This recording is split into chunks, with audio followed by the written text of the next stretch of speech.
Okay guys, Godspiller Gaming here. I'm going to bring you a real quick build. This is an improvement on any of my other builds. It's a devastating DPS build meant for getting high resolve, getting your ultimate up as quick as possible, and putting out a lot of damage without having to rely on your stealth abilities.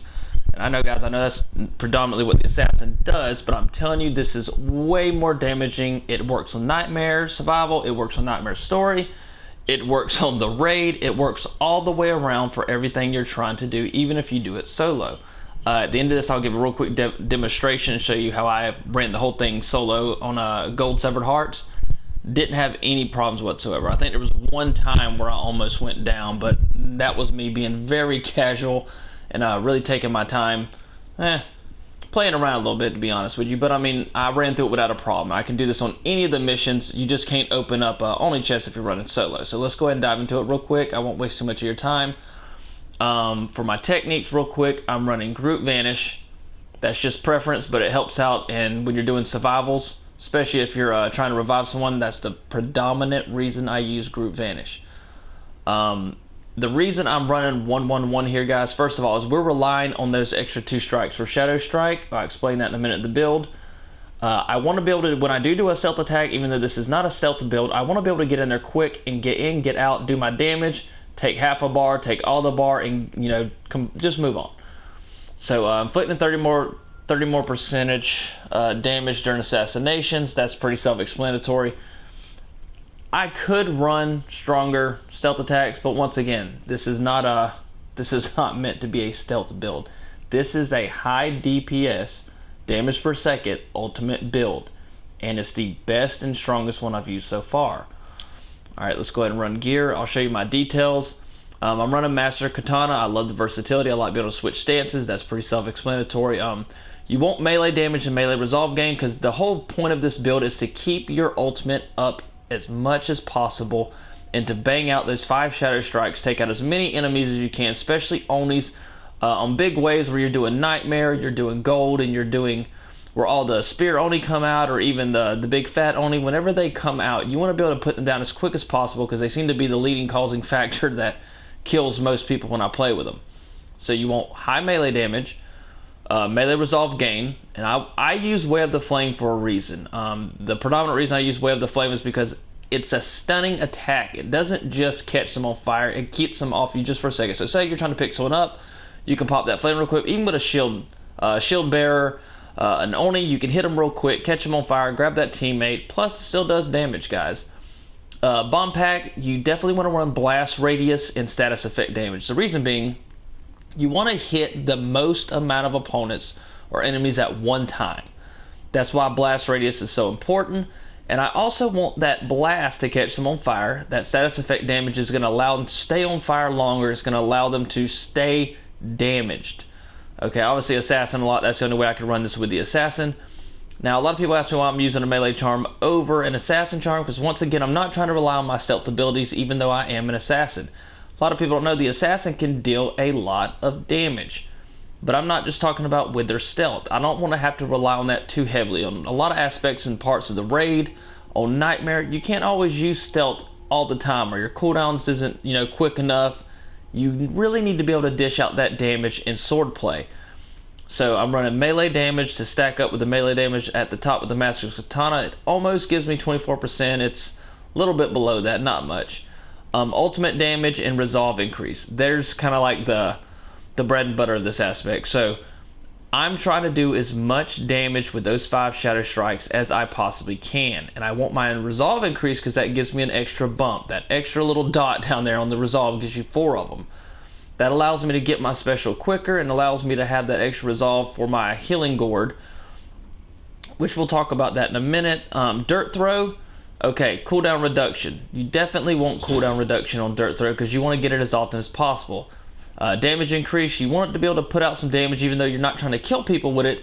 It would be nice if it was that damaging, but it's always enough to get enemies off you so you can pick up a teammate, or just enough so you can get away and heal. And you have to tag the whole thing with fired up. You want to be able to hit 5 or 6 people, especially if they're in a group, and that's very possible. You can hit 5 or 6 people with fired up. It'll allow you enough time to get away It'll allot you enough time to revive a teammate, and plus, I mean, it still does damage, guys. It's very important for this build. Healing Gourd, the only thing that's subjective on the roll of Healing Gourd is damage reduction. If you want to roll something else for damage reduction, guys, be my guest. That's no problem. Cooldown reduction is what you want here because you want to be able to pop that gourd as much as possible. You want to be able to be in their face, do damage, and heal without the help of a Ronin. As I said before, I do a lot of solo runs just for honor aspect, just to get a lot of honor. Strong Brew, you definitely want that because you want that healing gourd to pop as much health and revive you as much as you possibly can get. And let's go ahead and do the demonstration. I'll give you guys an understanding of why I use this now. You'll kind of see. Severed hearts.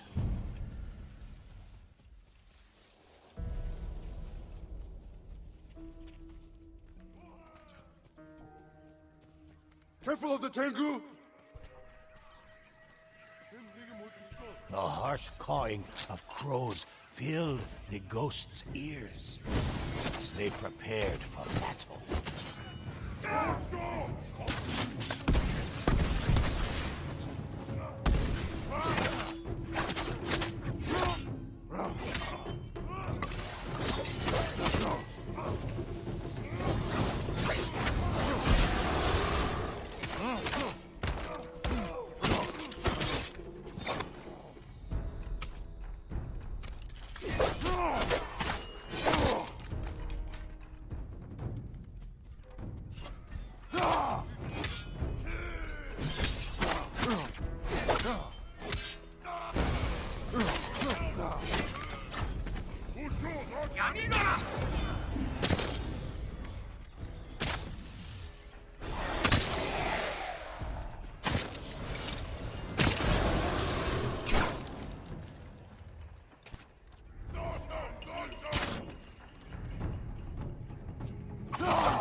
The ghosts found the carts, but not the twins. Only a Mongol cart traveled up the road, escorted by foes protecting mysterious cargo.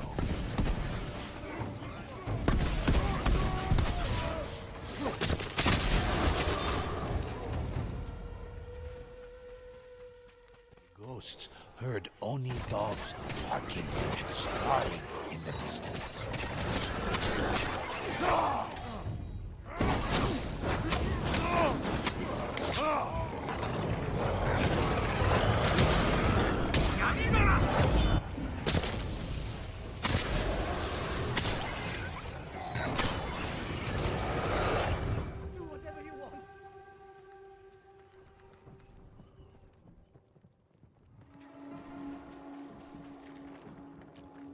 Time to disappear.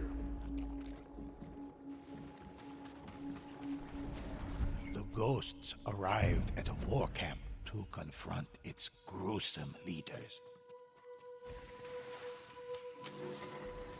Blazing spirits hissed in the distance.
The Oni fell for another time.